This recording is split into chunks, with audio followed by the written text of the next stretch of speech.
Hey guys, welcome to my channel. Oh my gosh, it's day one and I already sound like a YouTuber. Okay, disregard that. Redo. Hey love, pause for a second.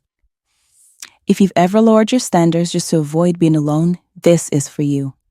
I'm Sasha Sage, your soft life big sister, here to help you stop shrinking for love. Around here, we heal patterns, raise standards, and keep your heart soft. We talk dating, self-worth, boundaries, and feminine energy, of course. All the things nobody really taught you. I'm not here to judge you.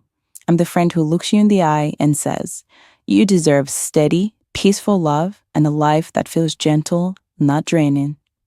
If you're ready to stop chasing and start choosing yourself, follow me and let's rebuild your love life, your confidence, and your peace together. Day one starts now.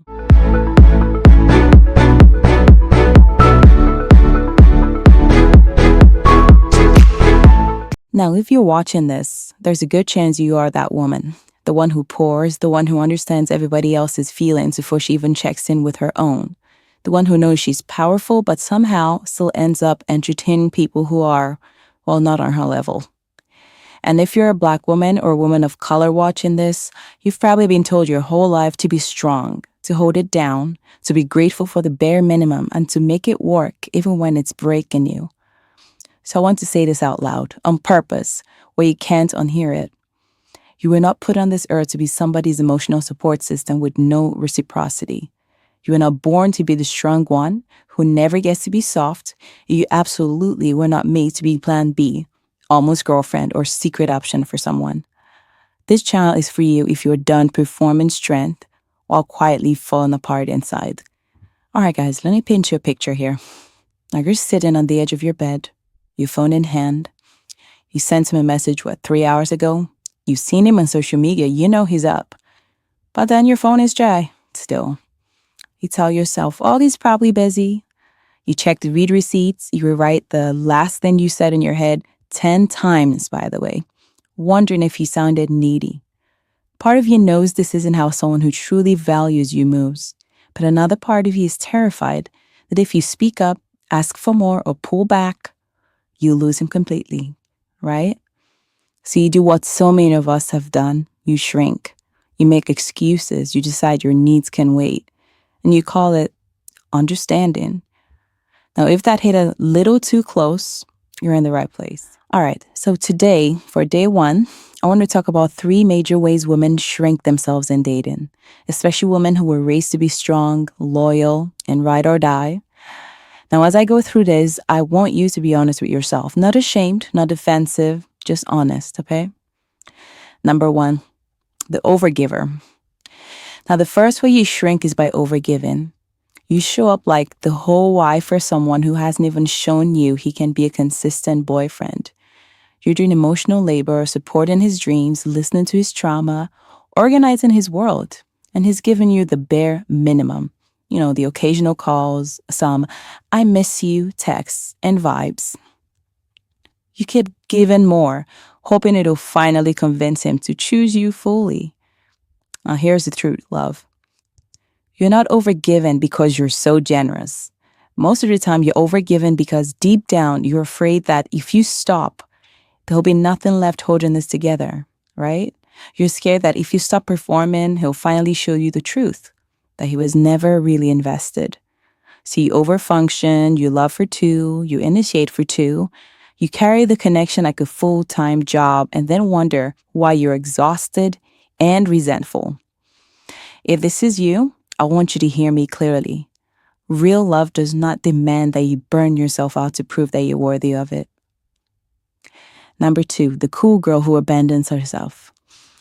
Now, the second way you shrink is by becoming this cool girl version of yourself. You know that something doesn't feel right. You want more consistency, more clarity, more security. But when he says, oh, I'm just going with the flow, you nod your head and you say, yeah, same. I'm chill. I'm not looking for anything serious either. I'm chill, you know. Now, even though when you're honest with yourself, you know you want intentional love. You pretend you don't care. You laugh off things that hurt you. You delete what you really wanted to text and replace it with, haha, no worries, it's fine. You know what you're doing here, right? You're shrinking your needs so you don't scare him off. You shrink your standards so you don't seem too much. You shrink your dreams so he doesn't feel intimidated. And then you wake up one day and realize he doesn't actually know you. He only knows the watered down version of you that he thought was more acceptable. If you have to abandon yourself to keep someone, love, you're not being chosen. You're being tolerated. Number 3, the woman who settles for crumbs. Now, the third way you shrink is by accepting breadcrumbs and calling it potential. Let's see, he texts you, "Grand Rising Queen," every couple of days with no real effort to plan anything. He hits you up late at night, but never asks you about your actual life in depth. He disappears when you need emotional support and then circles back like nothing happened. But you hold on to the way he hugs me that one time, the way he revived that one night, the person I believe he could be if he just healed. Meanwhile, your whole garden, and you're over here being grateful for a single drop of water from somebody who has a whole ocean and refuses to pour. Think about that for a second. Let somebody else date his potential, baby. You deserve someone who shows up as who they are, not who you have to imagine them into. Now, I want you to notice something. At no point did I say you're weak, dumb, or stupid for staying. You're not foolish. You're human. You are likely conditioned into this, believe it or not. If you grew up watching the women in your life overextend themselves in love, if you were praised for being the strong one, if you learned early that your value was in what you could do for people, of course you're going to think love means working overtime for it.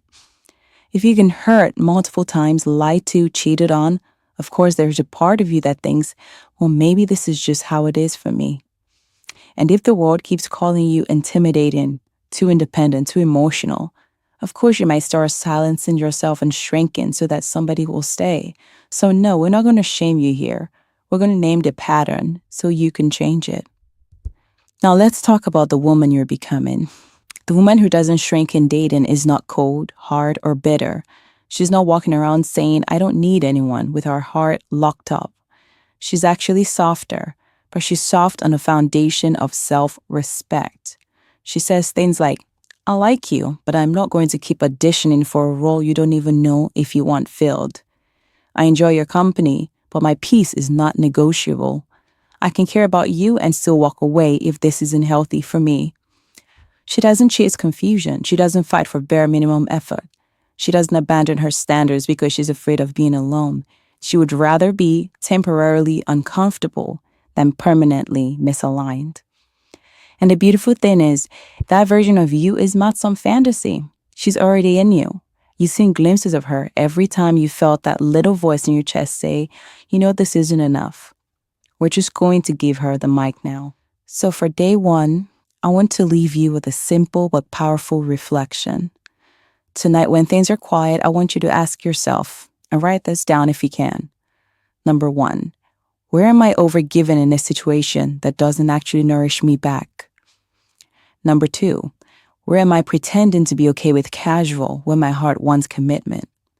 And number 3, where am I accepting crumbs and calling it chemistry or potential? Don't overthink it. Don't judge yourself. Just tell yourself the truth. Because healing doesn't start with a new person. It starts with a new standard. Now, if this landed for you, I want you to stay close. This is just day 1. We're going to talk about how to raise your standards without becoming bitter, how to actually enjoy your self-life while you're single, and how to recognize when a man is emotionally safe versus just emotionally loud. In the next episode, we're going to break down 3 conversations you need to have before giving someone full access to your heart and your body. So if you haven't already, hit subscribe, follow, save this, send it to the friend who always gives too much, and let this be the day you decided, I'm not shrinking anymore. If you want access to me, you're going to have to come correct. Now, I'm Sasha Sage. I love you enough to tell you the truth, and I'll see you in day 2.